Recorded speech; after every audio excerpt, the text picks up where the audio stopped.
Alright guys, BLM here, back with a new video, and in this video, for the final video of 2021. Like last year, I will be doing a video where I rank every season of reality television from this year. Now for this video, I will only be ranking the seasons that I have covered. I mean, there are technically seasons of College Survivor I have watched. There is Sequester that had a season this year.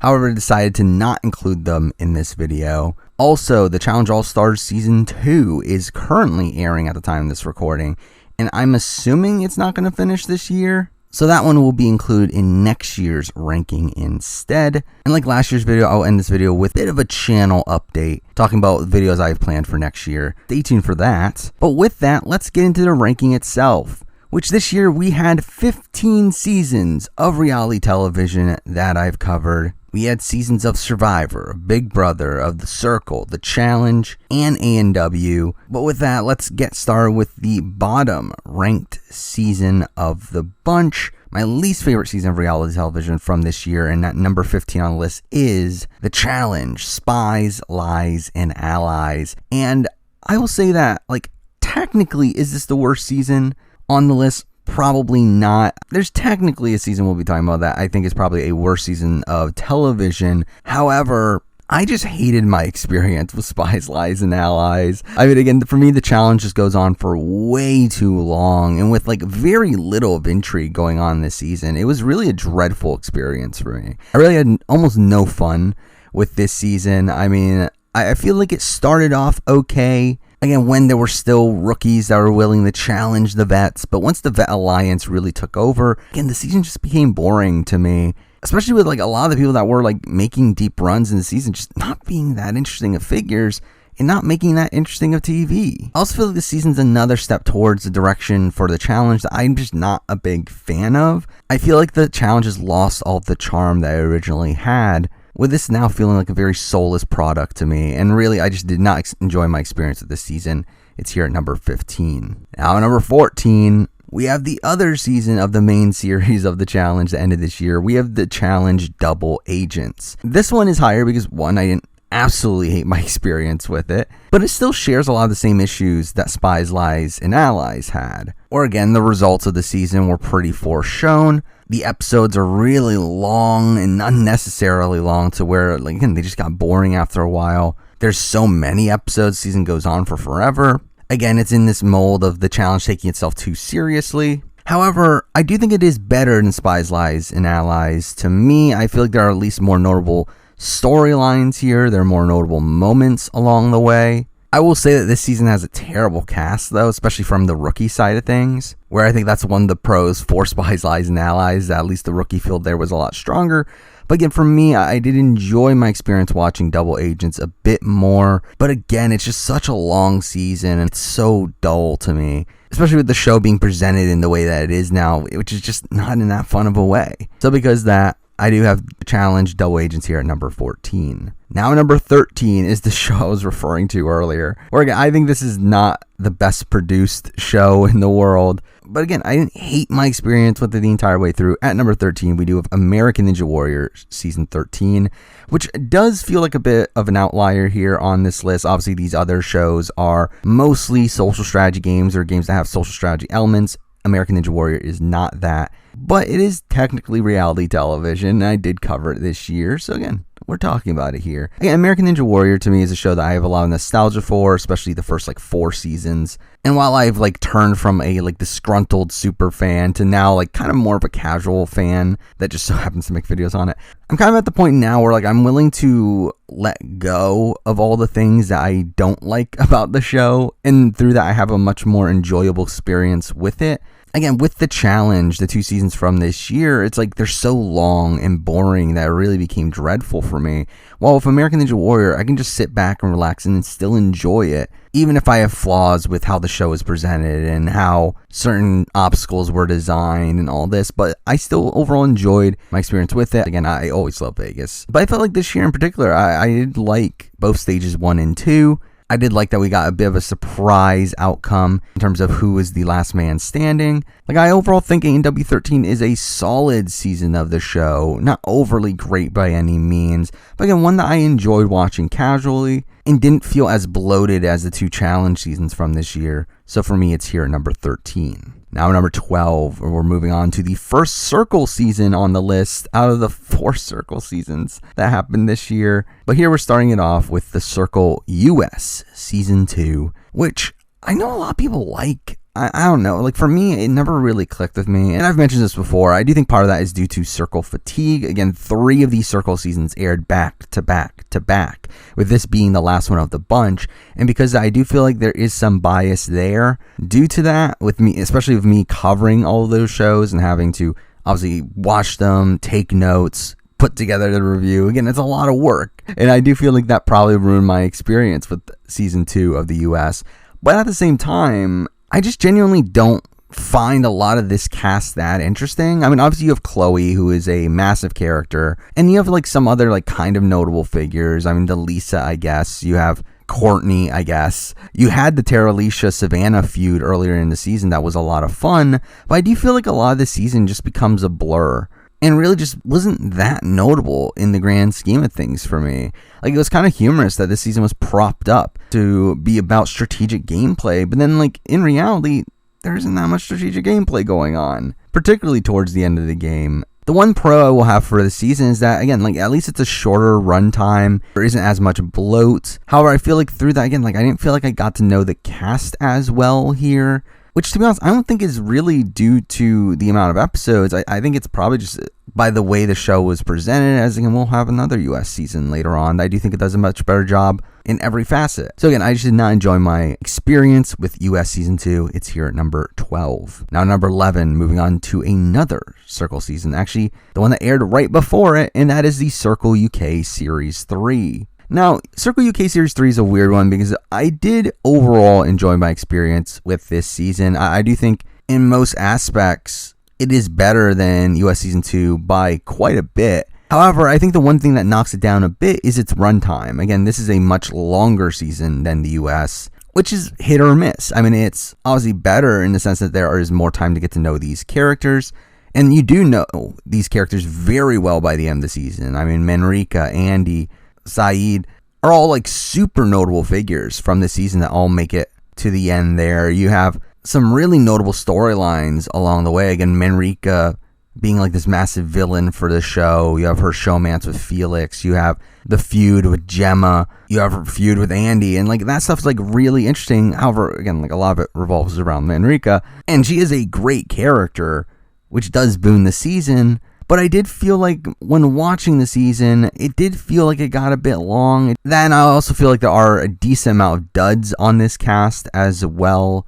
There are definitely some people that are just like completely forgettable from this cast. And also, I don't like how personal the game got at points, specifically with like how Manrika wasn't really able to own her game, and that was something that was annoying to me as well. But overall, it is still a solid season of reality television, but it still does land here at number 11. Now number 10, and again, like as I mentioned with UK Series 3, I think from this point on, all these shows are pretty solid. I think these are all good seasons of reality television. Like in general, I actually think 2021 was probably a good year for reality television as a whole, especially in comparison to 2020. But at number 10 here, we do have a season that I have massive highs with, but one that I also have massive lows with, and it kind of equals out to number 10. Here we do have Big Brother Australia 2021, which, again, is a season I'm very conflicted on. Like the Circle UK Series 3, it is a very bloated season. To be honest, this one even more so, probably. Where this one really feels like it never ends, where they continuously add people. I mean, even at the halfway point in the season, they add in an additional 6 people at that point, which really felt ridiculous. And this is such a twist-heavy season that also kind of stifles the gameplay a bit there, but it also had a good chunk of gameplay. I mean, while the actual strategy behind that gameplay was very questionable at points, people were playing really hard on this season, and I did find that very fun to watch. Obviously, you have Danny Hayes on this season, who is an incredible character, possibly the best character of the entire year to me. where he's just such a master at playing it up for the camera. And while it is blatant that he is hamming it up, like, it's still fun. Like, he's still a very humorous figure and still someone that plays very hard. And that's really fun to watch. Though, again, kind of like UK Series 3 with Manrika, Danny here really does take up a lot of the screen time and really dominates the airtime the entire way through, with almost every storyline revolving around him and his rivalries with certain people like Katie and Jess. Also, I did feel like the winner of the season was pretty foreshown the entire way, where I had very little doubt that the winner of the season wasn't going to win. So that's also a minor knock as well. However, again, like, to me, there are just such massive highs with a lot of the more blatant gameplay happening here than in any of the seasons that we've talked about so far. So because of that, for me, BBAU 2021 lands here at number 10. Now, number 9, we're moving back to the Circle. And here we do have the Celebrity Circle UK, the first Circle season of the year. And to me, this was a really fun, short season of the Circle. Obviously, it is a celebrity version, even though, again, I've never heard of most of these people. But through that, you had some really entertaining people here. You had Pete and Sam playing as Rachel, and that was really fun. You had Lady LeSure playing as Big Narsty, and that was ridiculous. You had Denise Van Outen, who was fun as well. You had Kay and Nadia playing as Gemma Collins, and that led to some humor. Like, there's a lot of great, fun character stuff over the course of this season. And even gameplay-wise, they played a lot harder than I was expecting them to. Again, for UK celebrities. Again, this was just such a fun ride. The reason it is so low, though, is because it is obviously a very short season. It's only 6 episodes. And also, I'll be honest, like, I feel like a lot of the seasons kind of faded from my mind outside of these big, fun character moments. But, again, this was still such a fun ride, despite it being a short one. So because of that, it is here at number 9. I'm number 8, a similar season of reality television. And moving back to Big Brother Australia, we have Big Brother VIP 2021, the celebrity version of the show. And again, in a similar case to Celebrity Circle, it is a shorter season with celebrities. But to me, I would say BBVIP, the celebrities were a bit more interesting to me on the offset, where even coming into it, I was excited to see how certain people would do. I also feel like this is kind of the better format for BBAU, obviously being much shorter, instead of being the bloated mess that the main show was this season. But really, VIP was just a lot of fun. I really did enjoy a lot of it. To have Luke from Australian Survivor come into Big Brother was just a lot of fun to watch that transition there. And I do think that increased the level of gameplay quite a bit, where you had him and Josh playing really hard. You had even Ellie, despite not playing great, did play very hard as well. I will say the one knock against the season for me is how exploitative it is of its celebrities, where we just got so many segments about these like gossipy stories. And like, to me, I didn't care about that stuff. But still, the level of gameplay was extremely high. And to me, it was just really fun to watch Luke play Big Brother. So because of that, for me, it does land here at number 8. Now at number 7, we're moving on to probably one of the bigger ticket items here, one of the more notable seasons, and that is Big Brother 23 US. And Big Brother 23 is a season that I'm very conflicted on, because I do think when I look back on it, I do think of it as kind of a upper bottom tier season. But despite that, it is number 7 on this list out of 15. So it's like, I do like it more than most other reality TV seasons from the year. But I think as a season of Big Brother, I do still have some issues with it. Obviously, it is a bit of a steamroll for really the midsection of the game. I mean, at that point, it was clear that the cookout was going to make it to the end, and just to see them completely snow a lot of these other figures, especially considering some of them were very likable figures as well, people like a Derek X and a Claire, just was not that fun to watch. I also feel like some production decisions, particularly in the High Rollers room, which is such a bad production decision that made it even easier for the cookout to steamroll. And also, once the cookout even got to the end, it just led to a very disappointing outcome, where the people that were most integral to getting the cookout to the end ended up going out back to back to back in Tiffany, Hannah, and Kylan. We also have like the icky moment of Kylan's exit, and like that wasn't great either. You also have Xavier winning, despite the fact that he knows almost nothing about how he actually won the game. Again, like, to me, those are massive knocks against this season. But it still was a fun ride. I mean, I feel like obviously it brought us Tiffany, who is an incredible player and character for the show. We had an incredible first few weeks, and it did feel like the season had a lot of potential in it, where the first couple weeks with the Frenchie stuff was really interesting. We had a lot of fun dynamics at that point with different people trying to take control of the game. It was also interesting to see players like Tiffany really try to set up their end game early on. But again, it's once she makes the decision to go all in on the cookout that the season kind of loses steam for me. But again, the season as a whole was fun. I do really like the cast as well. So because of those reasons, it still lands here at number 7. Now number 6, we're moving on to another spin-off show that I do feel like was much better than the main show this year, and that is The Challenge All-Stars Season 1, which again, I really enjoyed. Again, for me, The Challenge All-Stars has become what the Challenge main show should be, where the Challenge main show has become so bloated and overly serious that I just really don't enjoy it that much anymore.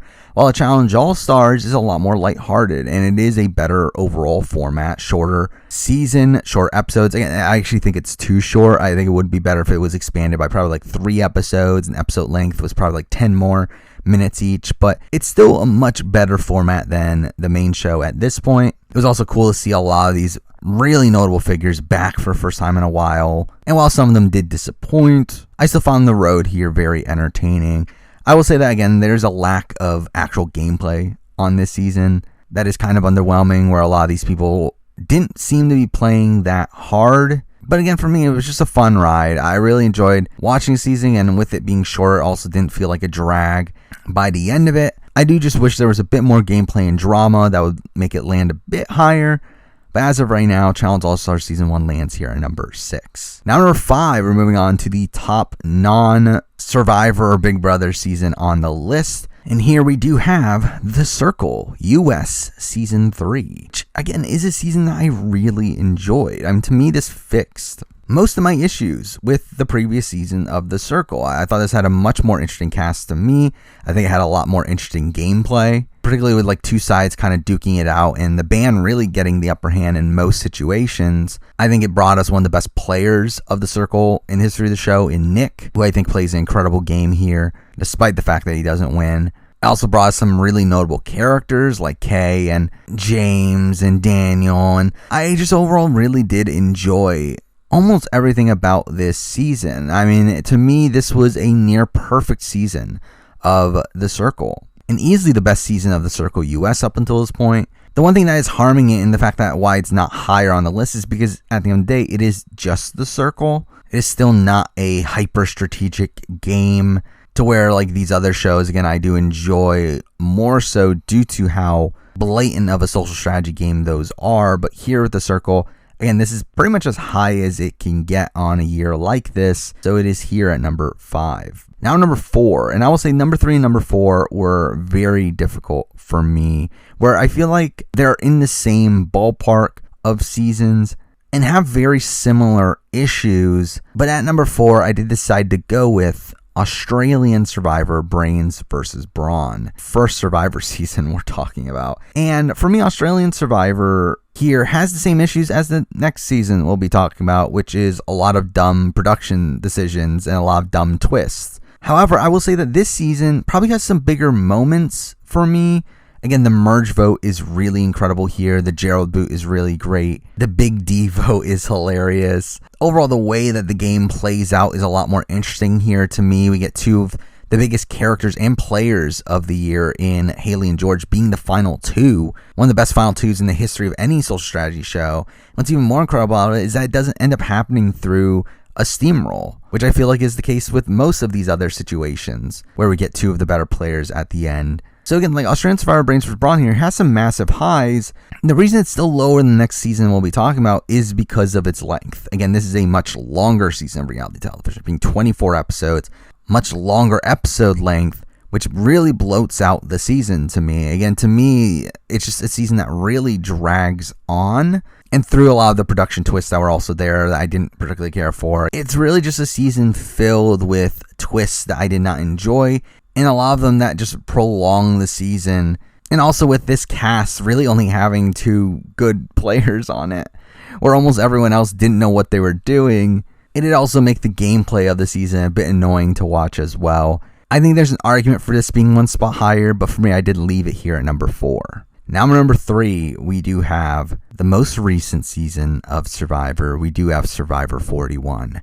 And this was tough for me because, again, I think there are things that would knock this below Australian Survivor Brains vs. Brawn. I mean, to me, the Hourglass twist is a really terrible twist there. Do or Die is not ideal either, even though it didn't play out in the worst possible way here. Yeah, I do think this season got way too convoluted with so many people losing their votes, people getting extra votes. The knowledge is power, the idols essentially being public. It's there were a lot of twists here that I did not particularly enjoy. So on that front, I'm probably lower on 41 than I am with Australian Survivor. Also, I feel like Australian Survivor at least has the prestige of having the 2 best players get to the end.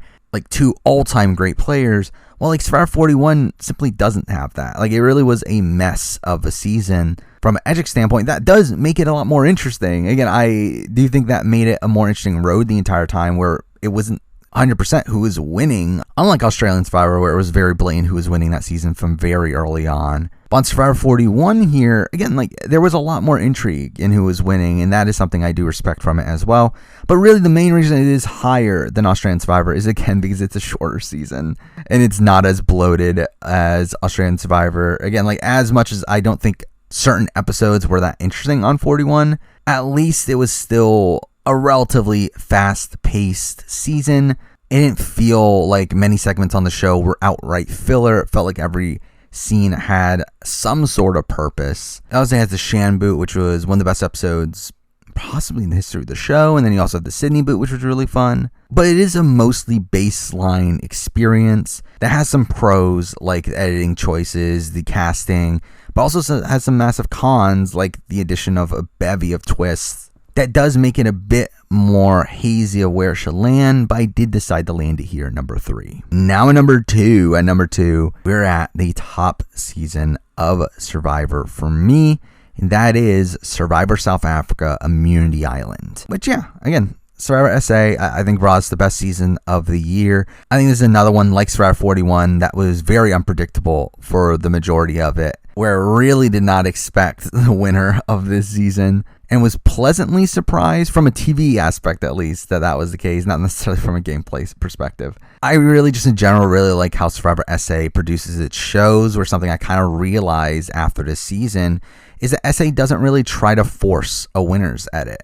Isn't trying to force the winner down your throats to where it's trying to make the winner a likable winner. It more so just shows the reality of the situation.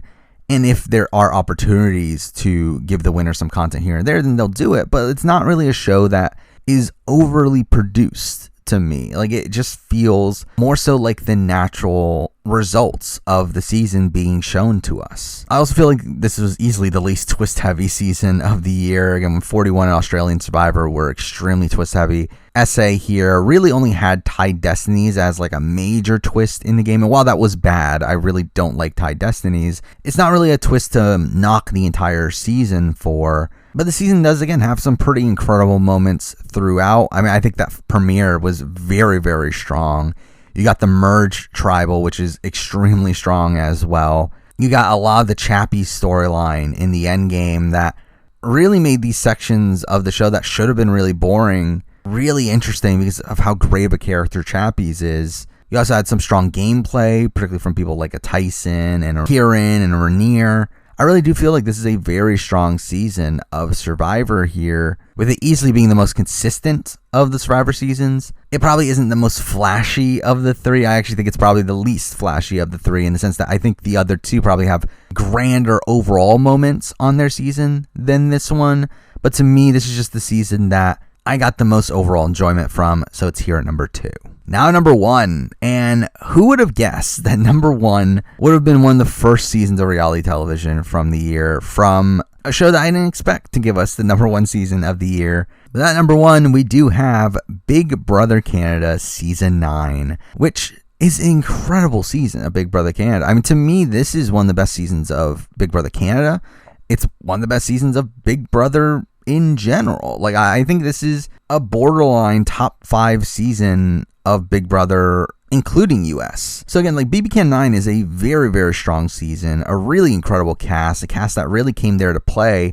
And while they didn't play well, but seeing these like really messy players struggling to play the game competently was really fun to watch. It brought us one of the best weeks in the history of Big Brother in the final 6 week, where everyone was playing against their best interest, which was just hilarious to watch. It gave us Kiefer, who is a fantastic character, and despite the flaws that he has, does pull off some really incredible moves across the season. It gives us a solid winner in Ty, who, despite I have complaints with his gameplay throughout most of the season, does really kick it up at the end, and through his really terrible jury management, it does make it a question mark of who's going to win at the end, which did add to the intrigue of the end game there. You got other notable figures. You got Jed, you got Victoria, who is a great character. Ro was a great character. This season didn't include any like real game-breaking twists, unlike most of the other seasons we've talked about so far, where we had like the invisible HOH, but I thought that was overall fine, especially in the way that it played out, where it turned out to be kind of a joke, with everyone knowing Victoria had it.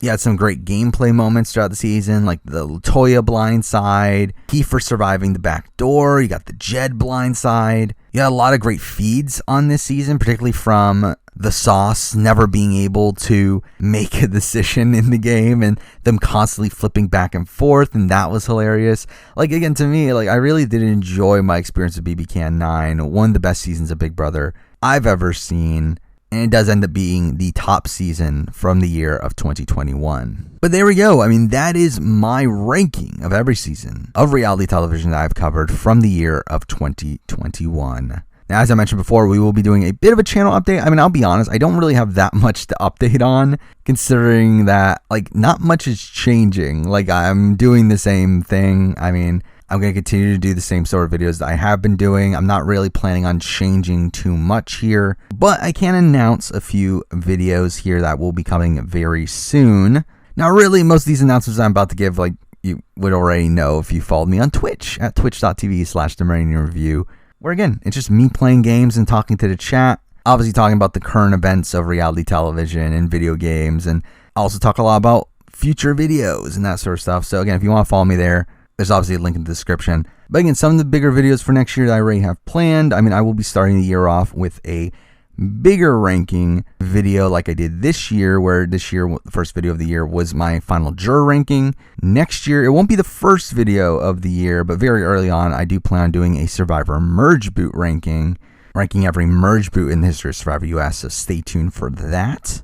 The other bigger ranking video that I want to put together, this one for the 3-year anniversary of the show, which will be mid-February, is that the current plan is to do a global runner-up ranking for Survivor, which will be ridiculously long. Probably the longest video I've done up until this point. Which through that will also serve as an updated runner-up ranking for Survivor, which obviously is one of my more controversial videos. So there are some changes I do want to make to that list, so that will be done in that video. And like last year with me doing a whole bunch of runner-up rankings for the other shows that I cover outside Survivor, this year I'll be doing the same thing for final juror rankings for shows like BB Can, BBUS, Survivor South Africa, Australian Survivor. With the latter two there, I will probably end up doing a Merge Boot ranking for those as well along the way. Obviously, we got anniversaries of certain reality TV shows coming up in this next year. I mean, we've got Survivor Marquesas and Thailand. We got Australian Survivor 2002. We got Survivor UK Panama. We got BB3. All of those will have respective retrospectives and player rankings. And obviously, just in general, we have a lot of shows coming up next year. 2 months, probably more than this year, which is extremely worrying. But we can assume we're getting 2 seasons of Survivor US. We're getting Survivor SA Return of the Outcasts. We're getting at least Australian Survivor Blood vs. Water, but probably one more at the end of the year as well. We're getting BB Can 10, BB 24, Celebrity Big Brother 3, Big Brother Australia 2022, Big Brother Australia VIP 2022, probably the Challenge 38, Challenge All-Stars 3, probably 2 seasons of The Circle, probably A&W 14. We got Amazing Race 33 coming up very soon. We have Sasuke 39, which I believe technically aired the day before this video comes out. But again, obviously the review will come for that afterwards. There's a lot of stuff coming up. So I'm obviously going to be busy with that. And obviously just in general, expect similar sort of videos along the way. There are definitely a lot of videos that I'm already working on, a lot of recasting videos, a lot of game videos that obviously most of this audience doesn't care as much about. Some other random rankings and what if videos here and there. But really, again, just expect more of the same next year with the same pros and cons that come along with that. But for now, that is it for the year of 2021. Thank you for watching.